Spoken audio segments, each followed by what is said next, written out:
pessoal, vamos resolver aqui nesse vídeo o exemplo 1 da aula 1, ok? Primeiro passo aqui é a gente adotar a numeração dos nós e dos elementos que compõem a malha, que foi passada no enunciado do exemplo, né? E o problema aqui é a gente resolver o sistema de equações na forma F igual a K vezes U dos nós, nosso sistema global de equações, né? E para escrever esse sistema global, né, nós sabemos de antemão que ele tem uma dimensão, um total de graus de liberdade de 4. Né? Então nós temos as dimensões de cada um dos vetores e matrizes aqui que compõem esse sistema. Né? Então a nossa ideia aqui inicialmente é escrever os dados da malha na forma de uma tabela ou de uma matriz, né, chamada de matriz de incidência. Tá? E nessa matriz a gente faz um resumo da conectividade entre os elementos e os nós que compõem esse elemento. Então aqui nós temos uma coluna elemento, uma coluna nó i, uma coluna nó j, e para cada elemento da malha a gente vai preencher essa matriz, essa tabela. Então o elemento 1 é formado pelos nós 1 e 2, nó i e nó j, certo? O elemento 2 formado pelos nós 2 e 3, e finalmente o elemento 3 formado pelo nó 3 e 4. Tá? Uma outra tabela bastante importante é uma tabela de propriedades dos elementos. Tá? Que no caso do elemento mola, a única propriedade que nós vamos utilizar é a constante de mola K. Okay? Então aqui também a gente tem uma coluna aqui representando o elemento e uma coluna que vai representar a nossa constante de mola K do elemento E. Tá?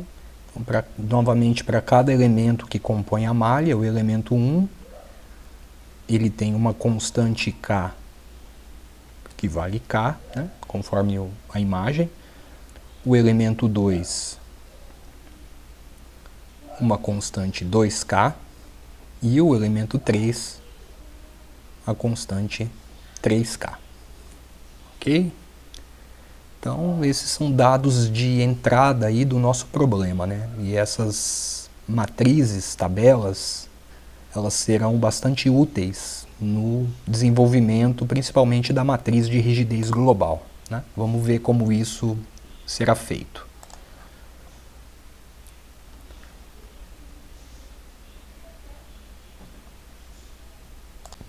Bom, pessoal, então para fazer inicialmente a montagem da matriz de rigidez K global, nós iniciamos com as matrizes de rigidez de cada um dos elementos que compõem a malha, ok?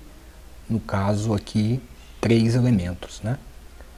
Então, nós sabemos da nossa dedução do elemento mola, né, que a matriz de rigidez de um elemento mola com constante K formada pelos nós I e J, né, ela é escrita na seguinte forma. A matriz de rigidez do elemento E é igual, né, a uma constante K menos K menos K e K. Ok.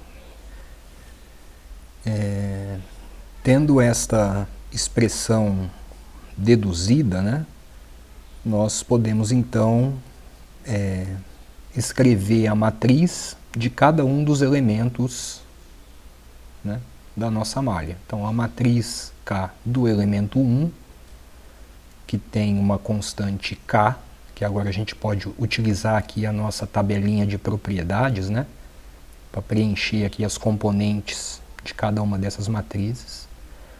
A matriz de rigidez do elemento 2, que tem uma constante de 2K. Então, novamente aqui utilizando a nossa tabela de propriedades, né, podemos escrever a matriz do elemento 2. E, finalmente, a matriz de rigidez do elemento 3 é dada aqui com uma constante de mola 3K. Então, temos aqui 3K, menos 3K, menos 3K e 3K. Ok? Bom, então formulamos a matriz de rigidez de cada um dos elementos, certo? E com base nessas matrizes que nós vamos escrever aqui a matriz de rigidez global, tá? Que é o nosso interesse aqui, né? Como fazer obter essa matriz. Então, lá na nossa apostila, no material de apoio, né, eu pus uma expressão que a matriz de rigidez global ela é montada a partir da matriz de rigidez de cada um dos elementos que compõem a malha, tá certo? Via um operador que a gente chamou de A, né?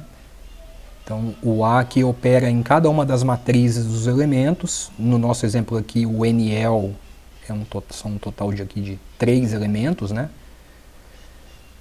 E a matriz de rigidez, ela é uma operação em cima de em cada uma das matrizes de rigidez de cada elemento que a gente acabou de escrever, ok? Então, primeiro passo aqui para começar esse processo de montagem é executar a marcação dos graus de liberdade de cada uma dessas matrizes.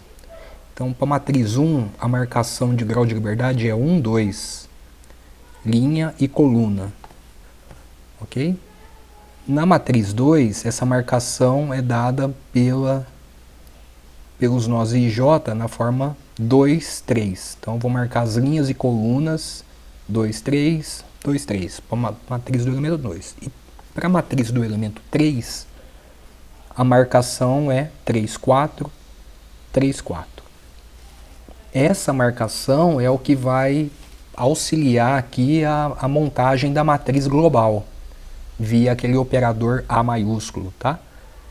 Então, observem que no caso do elemento mola, né, essa marcação poderia ser resumida na forma de um vetor GDL, de um elemento E, dado pelas componentes I e J, né, representando a numeração dos nós da malha. Tá? Isso é verdade para um elemento do tipo mola, com 2 nós, né, com 1 grau de liberdade por nó. Então, nesse caso em particular, o número do nó corresponde ao número do grau de liberdade que está marcado em vermelho aí em cada uma das matrizes. Né? Então, feito essa marcação, nós podemos então iniciar o nosso processo de montagem da matriz de rigidez global. Tá?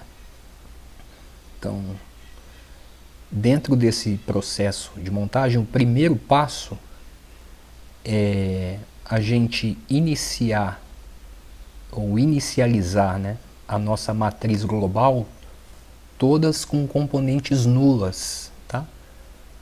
Então, vou escrever aqui a matriz K global, ela vai ser uma matriz 4 por 4, tá certo? Que já conhecemos de antemão a dimensão dela.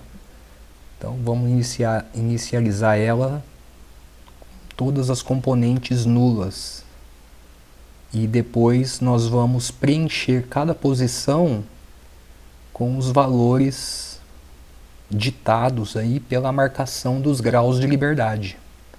Tá? Vamos ver como isso é feito aqui. Então aqui a nossa matriz K, vou marcar aqui as linhas e colunas, né? De 1 a 4, de 1 a 4. E agora nós vamos preencher as posições dessa matriz com as respectivas componentes das matrizes dos elementos, né? Respeitando a linha e coluna dada pela marcação feita previamente. Tá?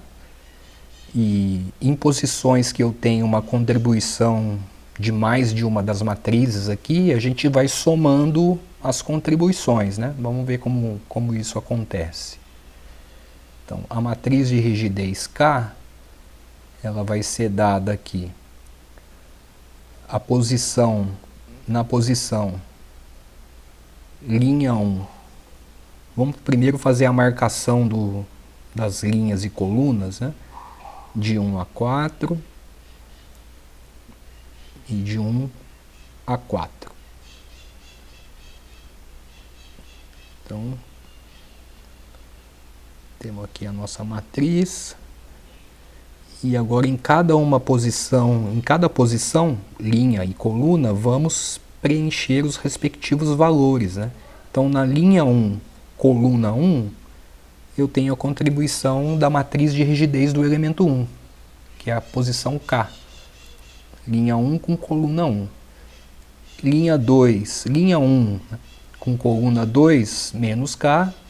Linha 1 com coluna 3. Se a gente observar lá, não temos contribuição de ninguém, então permanece com valor nulo. E linha 1 com coluna 4 também não. Então também permanece com valor nulo. Tá? Partindo agora para a linha 2, coluna 1. Então temos ali a contribuição da matriz de rigidez do elemento 1. Então vamos ficar com menos K. Linha 2, coluna 2. Temos o K da matriz do elemento 1. E linha 2, coluna 2, também temos o 2K do elemento da matriz do elemento 2. Tal que aqui nessa posição nós temos que somar esses dois valores. Linha 2, coluna 3, nós temos a componente menos 2K. E linha 2, coluna 4, valor nulo, não tem nenhuma contribuição. Agora, seguindo o mesmo processo para as demais, né, pessoal? Linha 3, coluna 1, vamos dar valor nulo.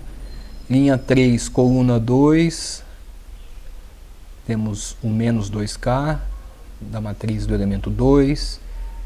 Linha 3, coluna 3, também temos contribuição de dois elementos ali, né? Então temos a posição 2K do elemento 2, mais a posição 3K do elemento 3.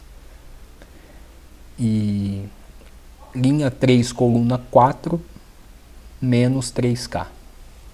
Só tem do elemento 3, né? Agora, finalmente, a última linha. Linha 4, coluna 1, não tem ninguém. Linha 4, coluna 2, também não. Linha 4, coluna 3, temos menos 3K, ali da matriz do elemento 3. Linha 4, coluna 4, temos 3K. Então, esse é o processo representado pelo operador A maiúsculo, ok? Então, tal que aqui a nossa matriz final, né? Ela fica K menos K, 0, 0, menos K, 3K, menos 2K, 0, 0, menos 2K, 5K, já fazendo a soma, menos 3K, 0, 0, menos 3K, 3K. Então, aqui é a nossa matriz global, dimensão 4×4. Vamos deixar fazer também a marcação aqui das linhas e colunas, né? 1, 2, 3, 4, 1, 2, 3, 4. Então, primeiro passo aqui foi executado, que é a montagem da matriz global de rigidez.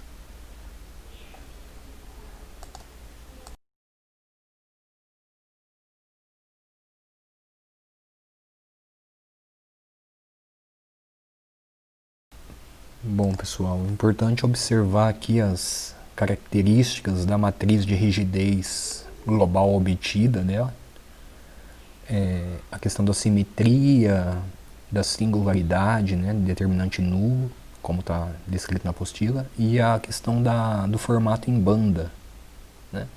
Então, fazendo aqui uma marcação aqui do que nós chamamos de banda, né? O BW, nesse exemplo, é dado igual a 3, representando as 3 diagonais ali que tem valores não nulos, né? Fora dessa faixa, todos os valores da matriz são nulos. Tá? Então isso é a chamada matriz de banda. E nesse caso em particular, nós temos uma banda total aí da matriz dada por, ou assumindo o valor 3, ok? Se observar ali, temos 3 diagonais ali que tem valores diferentes de, né? Pelo menos um valor diferente de 0. Então essa foi a matriz de rigidez global. Agora vamos fazer o processo de montagem do vetor de forças globais, o vetor F, né? Nosso próximo passo. Então, o vetor de forças globais, F,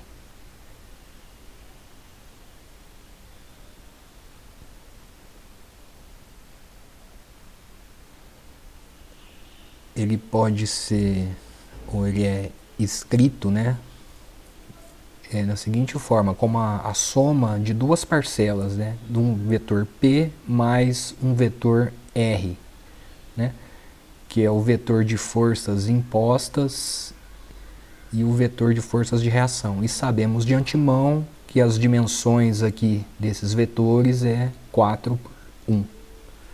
4 por 1. Já é um dado conhecido, certo? Então, o vetor de forças externas e o vetor de forças de reação. O vetor de forças externas impostas no sistema, né, que a gente está chamando de P, ele tem, vamos fazer aqui a marcação aqui da linhas e colunas, né, como tem uma coluna, marcação das linhas 1, 2, 3, 4, que é a dimensão já conhecida desse vetor, né. E ele vai ter um valor não nulo na posição do grau de liberdade onde eu tenho a força externa aplicada, que nesse exemplo é uma força P no grau de liberdade 3, que corresponde ao nó 3, né, conforme mencionei no caso de um elemento mola com um grau de liberdade por nó. Então esse vetor P vai ser escrito como 0, 0, P, 0. Na posição 3, nós temos o valor da carga imposta, né? O vetor de forças de reação, R, né, que também tem a dimensão de 4 por 1, né, uma coluna e 4 linhas. Vamos fazer aqui a marcação, coluna e das linhas, né? Esse vetor vai apresentar valores desconhecidos nas posições de condições de contorno, que no caso aqui são os pontos A e B, ou os nós 1 e 4, certo? Então, nas posições de condições de contorno, a gente sempre vai ter forças de reação associadas. E observe que, sendo essa condição de contorno um valor nulo ou não, ok? Nesse exemplo em particular, nós temos que os nós 1 e 4 estão fixos, né? Apresentam um deslocamento zero, mas poderia ter um deslocamento diferente de zero, e da mesma forma teríamos uma força de reação associada. Então, nesse caso aqui, nós temos R1 e R4 nas posições 1 e 4. Tal que o vetor F global é a soma dos vetores P e R, Então, nesse exemplo nós vamos ficar aí com R1, 0, P e R4. Esse é o nosso vetor de forças global. Também vamos deixar aqui a marcação de linhas e colunas desse vetor. Tá? Então, já executamos aqui a montagem da matriz global, a montagem do vetor de forças, e resta agora fazer a montagem aí, ou escrever o vetor de deslocamentos nodais, né? A forma desse vetor, né? O vetor de deslocamentos nodais. Nós sabemos aqui que nós temos 4 nós. Cada nó pode ser representado ali com um deslocamento, 1 grau de liberdade por nó. Então, deslocamento 1, 2, 3 e 4 para cada um dos nós da nossa malha, né? Então, para cada nó, o deslocamento correspondente. E obviamente, né, pessoal, desde o início adotando aqui o nosso coordenada x no sentido convencional. Hein? Então, para escrever aqui o vetor de deslocamentos nodais, vamos fazer também aqui a marcação da seguinte forma.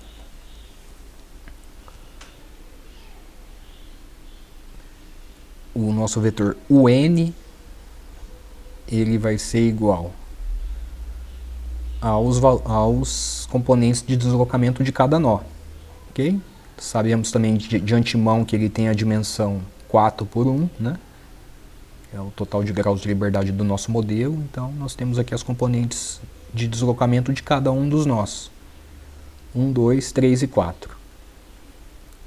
E fazendo aqui a marcação, 1, 2, 3, 4, né, das linhas e colunas aqui também, da mesma forma como foi feito para os demais. Mas sabemos ali do nosso problema, né, que o deslocamento no nó 1 e no nó 4 são valores prescritos, são nulos, né, são condições de contorno. Né, ou seja, são valores conhecidos, né, representando as nossas condições de contorno essenciais, chamadas de condição de contorno essenciais. São valores aplicados na nossa variável primária, o deslocamento. Então, no nó 1 e no nó 4, para esse problema, nós temos deslocamento nulo. O 1 igual a 0, o 4 igual a 0. Então, incorporando essas condições de contorno no vetor de deslocamento nodal, nós podemos reescrevê-lo aqui como 0, o 2, o 3 e 0. Ok? Então, também deixar a marcação aqui dos graus de liberdade.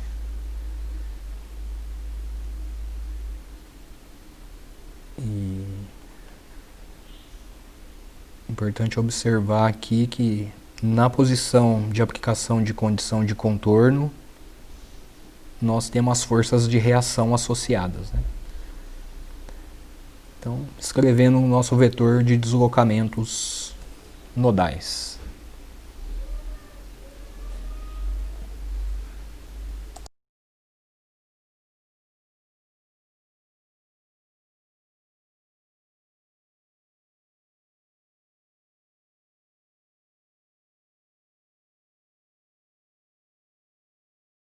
Bom, pessoal, o próximo passo aqui é escrever o nosso sistema de equações globais, tá certo? O sistema global de equações, né? Na forma F igual a Kx, ou a Ku, né? F igual a K vezes U dos nós. Tá? como já fizemos a montagem de cada um desses vetores e matrizes, podemos aqui escrevê-los da seguinte forma. O vetor F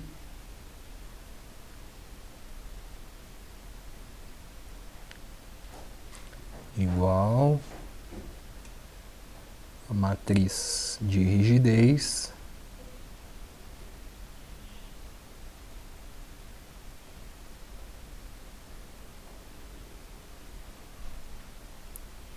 vezes o vetor de deslocamentos nodais.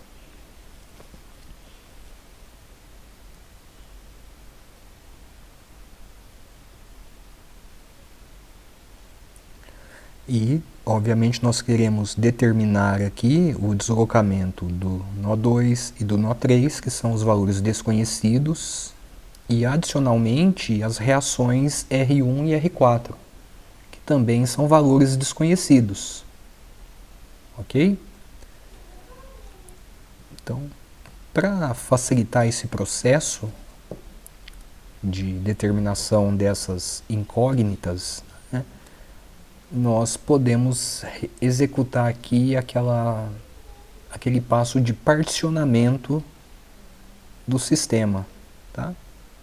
Vamos ver como funciona esse particionamento. Né? Nós vimos, também deixei na apostila, o formato de como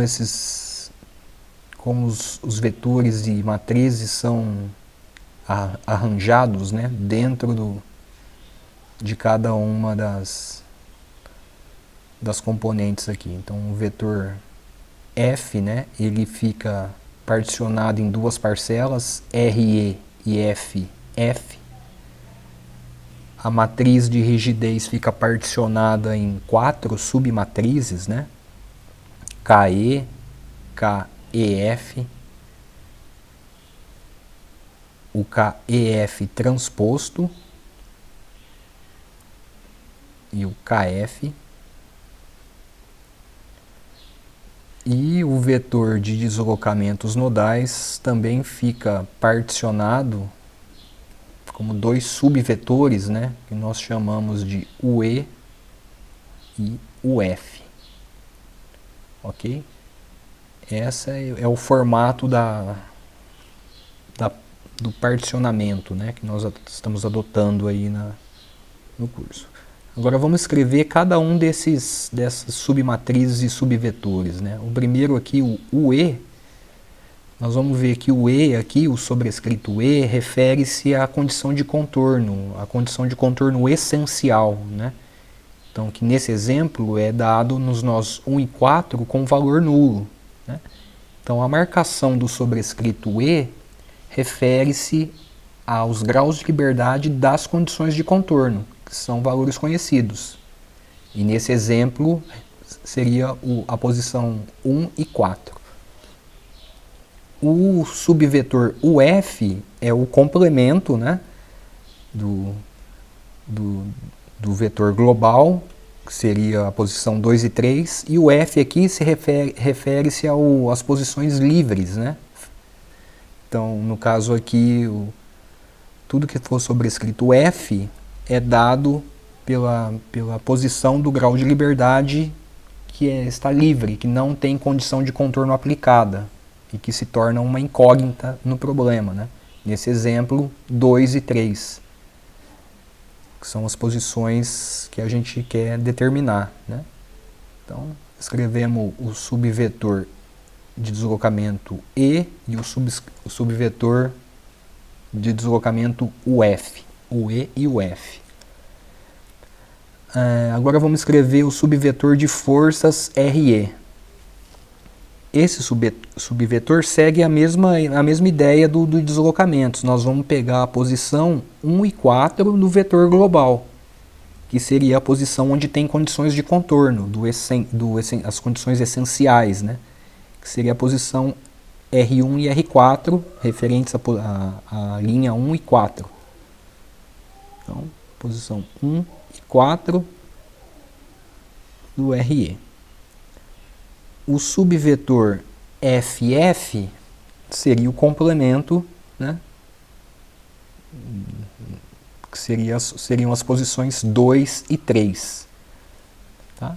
Então, o subvetor FF, a gente vai pegar as posições 2 e 3, 0 e P, que correspondem às posições com os graus de liberdade livres, né? Então, 0 e P. Também fazendo uma marcação aqui, esse subvetor fica posição 2 e 3, referentes à posição 2 e 3 dos vetores globais. Então, escrevemos aqui o RE e o FF, os outros subvetores do vetor de força. Agora vamos escrever a submatriz KE. Como podemos escrever essa submatriz KE? A submatriz, ela vai ser dada com a marcação de linha em coluna referentes aos graus de liberdade com condições de contorno, posições 1 e 4, nesse exemplo. Então vamos marcar linha e coluna 1 e 4, 1 e 4, e preencher aqui as componentes, né, pegando esses valores da matriz global. Né? Vamos copiar a matriz global para visualizar melhor aqui as componentes. Então, nas posições linha 1, coluna 1, temos o valor K, e na posição linha 1, coluna 4, e assim sucessivamente, né? Então, vamos acabar ficando com o valor K, linha 1, coluna 4, 0, linha 4, coluna 1, 0, linha 4, coluna 4, 3K. Então, essa seria a nossa submatriz KE. Agora vamos escrever a submatriz KF. Nesse caso, a gente vai marcar as linhas e colunas com os graus de liberdade referentes aos deslocamentos livres. Nesse exemplo, 2 e 3. Então, 2, 3, 2, 3, a marcação das linhas e colunas. E vamos preencher os valores referentes a essas posições, né?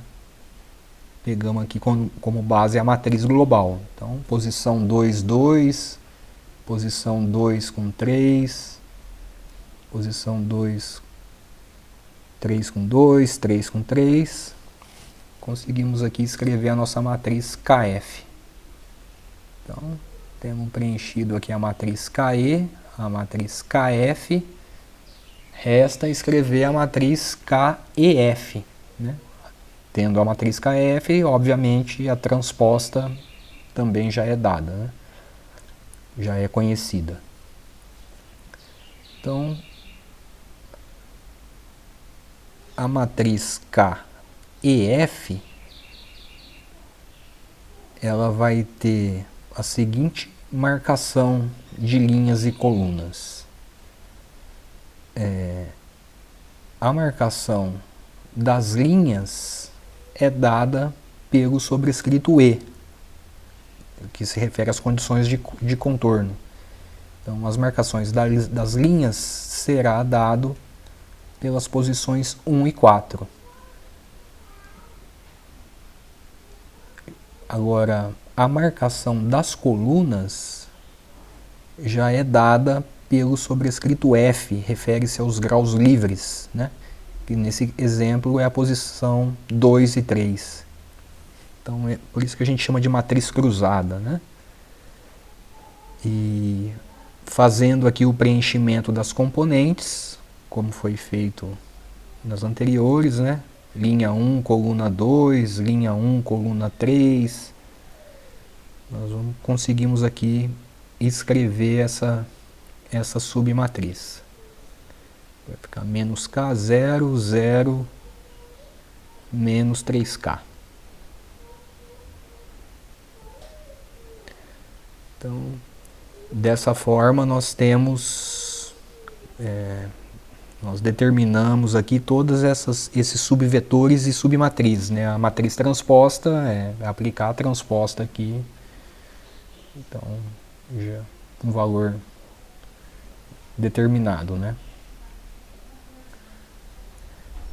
Só para visualizar o que foi feito aqui, né? Vamos substituir esses subvetores e submatrizes nesta expressão particionada, né? Desse sistema particionado.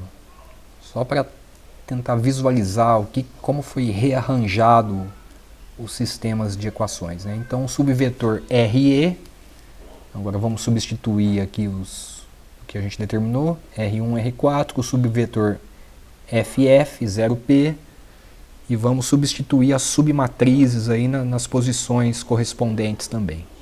Submatriz KE, K0, 0, 3K, submatriz KEF, menos K0, 0 menos 3K, e KF transposta, né? Que no caso aqui é simétrica, né? Então também fica menos K0, 0 menos 3K.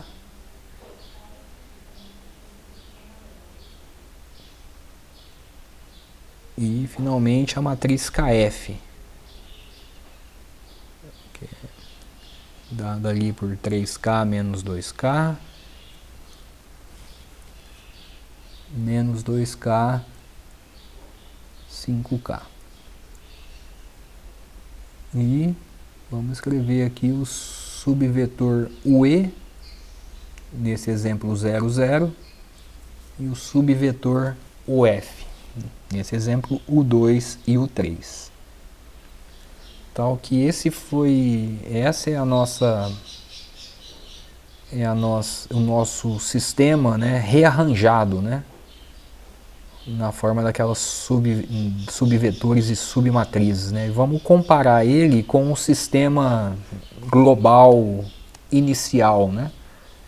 Só para ver que no fundo eles contêm as mesmas equações, né? Se a gente executar aí a multiplicação de linhas e colunas, né, nós vamos ver que nós estamos obtendo as mesmas equações para cada termo, certo? Então, nós temos o mesmo conjunto de equações, ok? Só para fazer essa visualização, né? E o que nós vamos fazer com esse sistema particionado é obter o conjunto de equações, né, que permite determinar os deslocamentos U2 e U3, tá certo?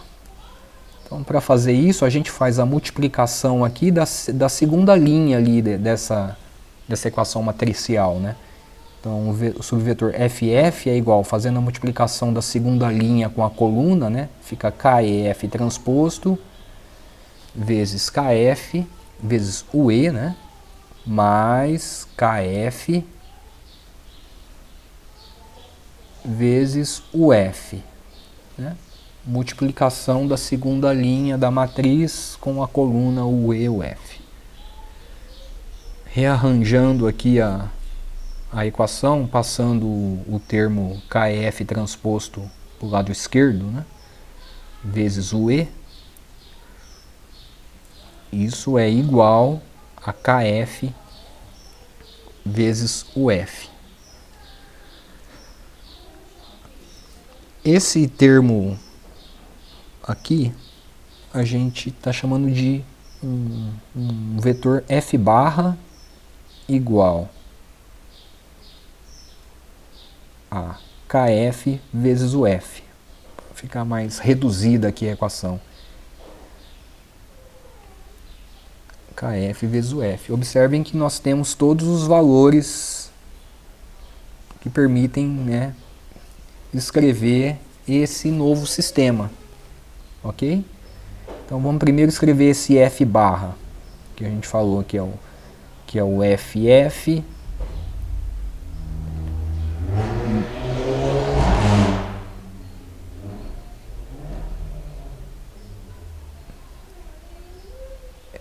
F barra FF menos KEF transposto vezes o E. Observem que nesse exemplo, em particular, o subvetor UE, ele é todo nulo,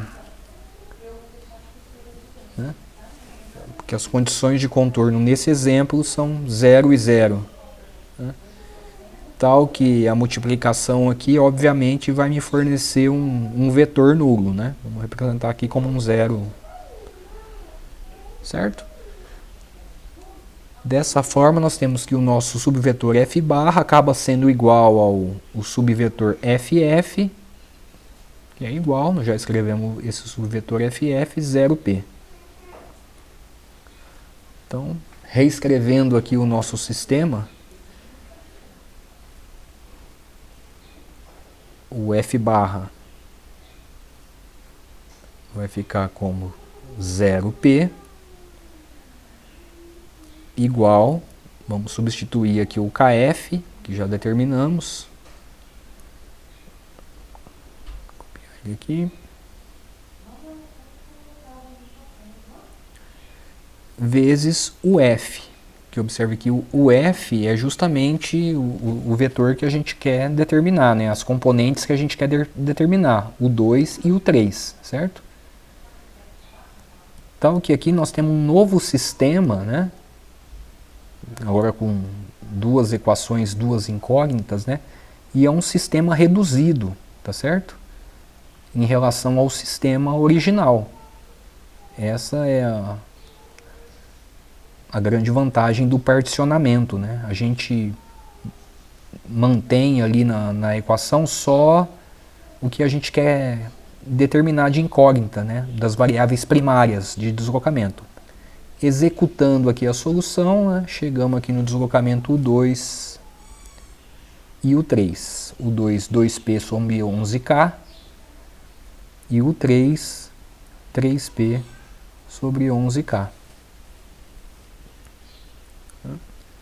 Então, observem que obtemos os deslocamentos, então, de todos os nós. Os deslocamentos do nó 1 e 4 já são conhecidos, representam as condições de contorno.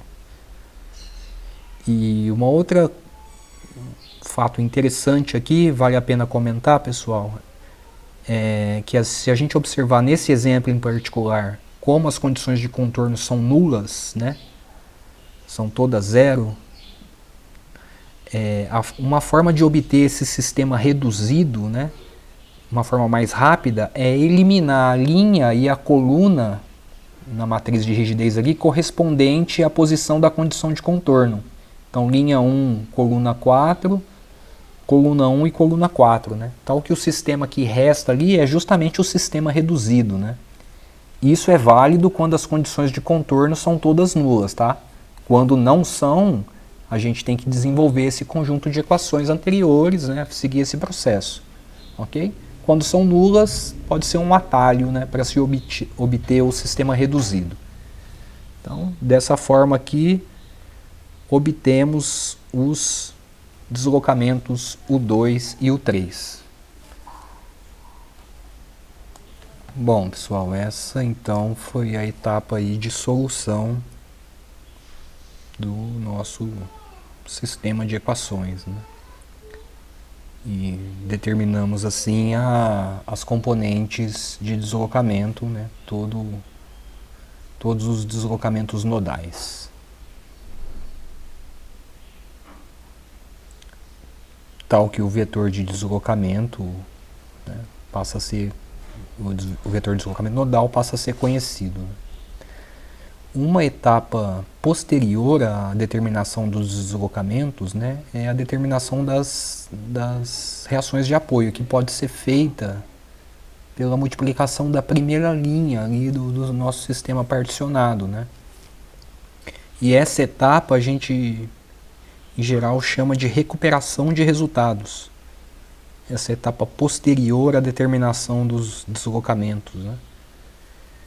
Então, dentro dessa etapa, nós podemos ter então a determinação das forças de reação.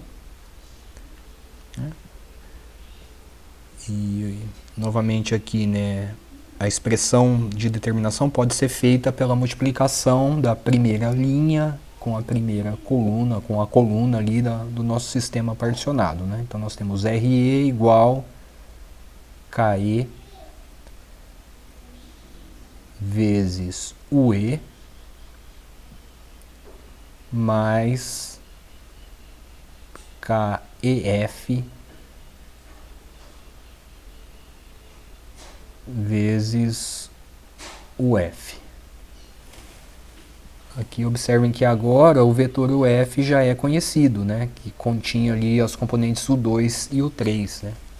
Tal que conseguimos então desenvolver aqui todas as equações. E novamente aqui o vetor de deslocamento UE é todo nulo, né? Vai gerar um vetor nulo ali, tal que o vetor que contém as reações de apoio, RE, vai ficar escrito então como R1, R4 igual ao KEF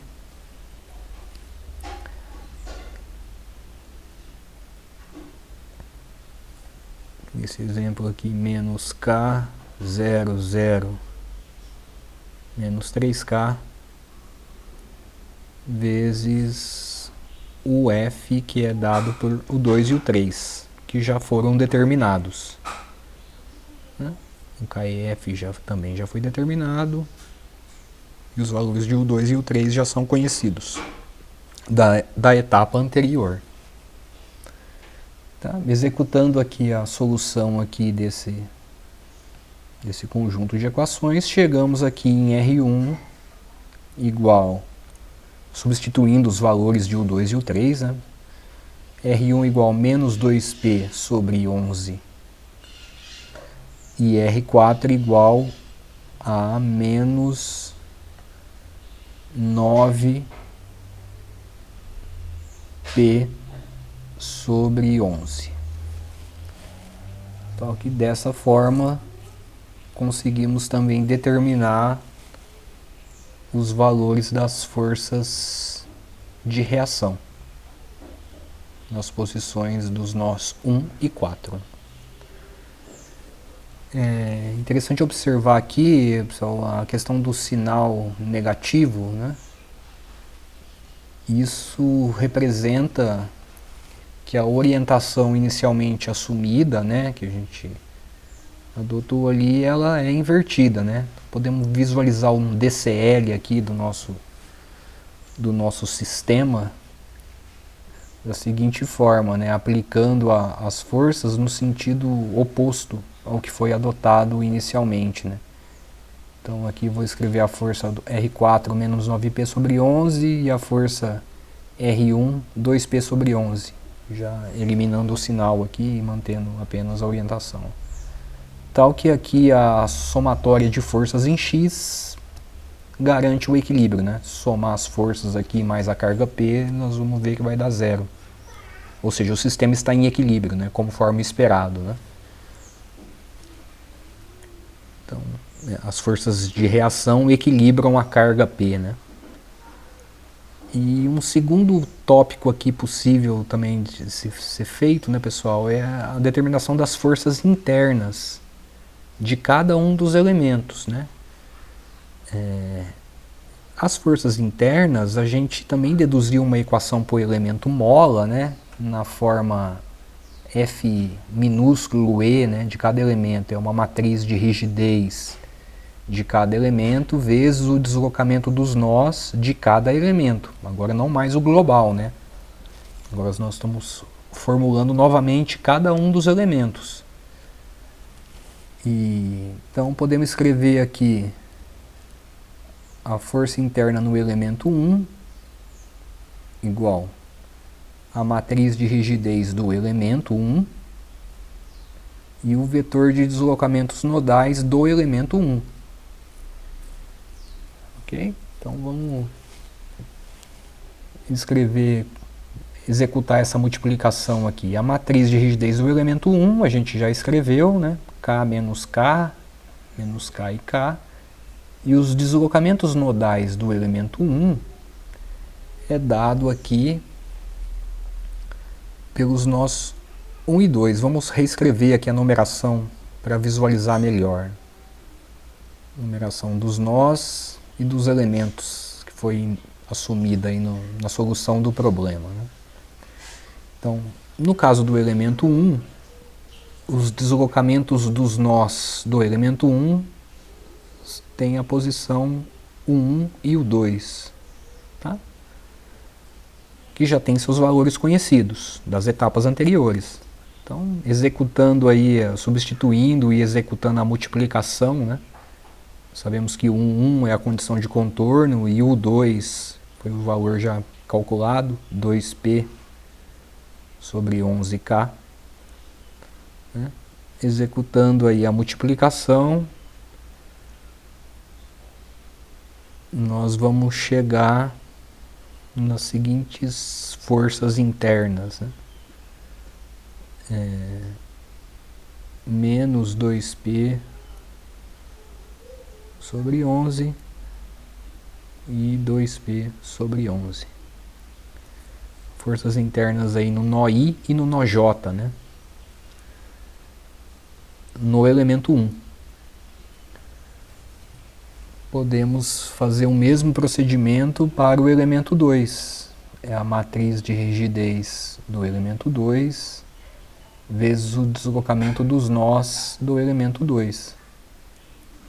A matriz de rigidez do elemento 2 já foi escrita, né? 2k menos 2k, menos 2k, 2k, e os deslocamentos dos nós do elemento 2.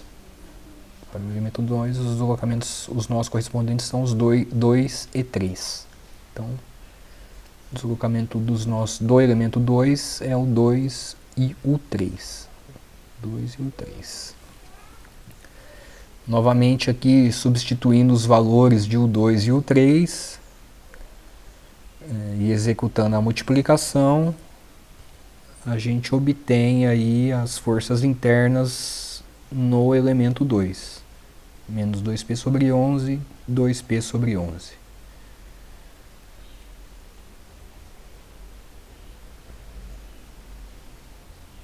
E fazendo agora o mesmo processo no último elemento, nosso elemento 3, a força no elemento 3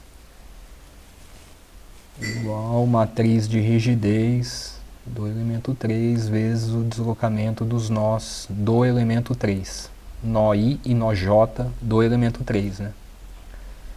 A matriz de rigidez do elemento 3 já foi determinada, e os deslocamentos do elemento 3, né, correspondem aos nó 3 e 4. E essas informações estão todas na matriz de incidência, tá certo, pessoal? É o nó I e nó J de cada um desses elementos, né? Então, no caso do elemento 3, nós temos o 3 e o 4. Lembrando que o 4 é uma condição de contorno, também vale 0, né? É um valor nulo. E o 3... só para deixar, é o 3p sobre 11k.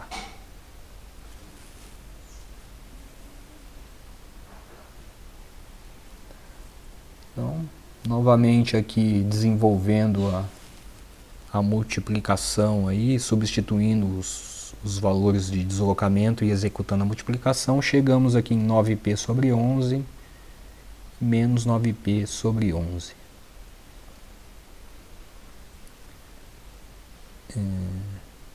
Então essas são as forças internas atuantes aí nos elementos. Ok, pessoal? Também aí é uma etapa posterior ao cálculo dos deslocamentos, né? Então está dentro aí de uma recuperação dos resultados. E interessante aqui é desenhar o DCL, né, de cada elemento. Então vou fazer um DCL aqui do elemento 1 e aplicar essas forças internas. Então, se olhar lá na apostila, né, a convenção de como a gente fez as forças no elemento, né, lembrando que aqui é a força atuante no elemento, não no nó, tá? A do nó seria o ação-reação, ok? Então, no elemento 1, nós temos aqui 2p sobre 11, 2p sobre 11, já desconsiderando o sinal aí, né, invertendo a orientação inicialmente adotada na dedução do elemento. Para o elemento 2, um DCL também, similar. Observem que todos os elementos vão atender a condição de equilíbrio, certo? E o elemento 3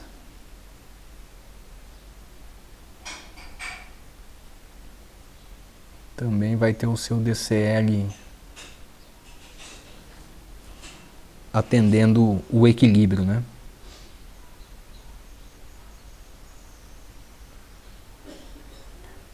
Então, elemento 1, 2 e 3.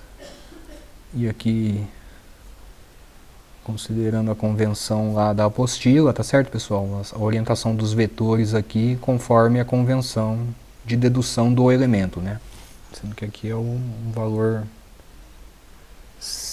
já desconsiderando os sinais aqui das equações, né?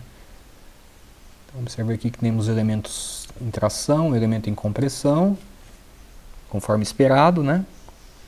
O elemento 1 e 2 em tração, o elemento 3 em compressão, e os valores correspondentes das forças internas. Ok? E observem que as forças internas, aí, se a gente fizer o DCL dos nós, fica como tarefa para vocês, né? Vocês vão ver que elas vão estar equilibrando as forças externas. Bom, então é isso, pessoal. Dúvidas no fórum de dúvidas do AVA. Abraço, até a próxima.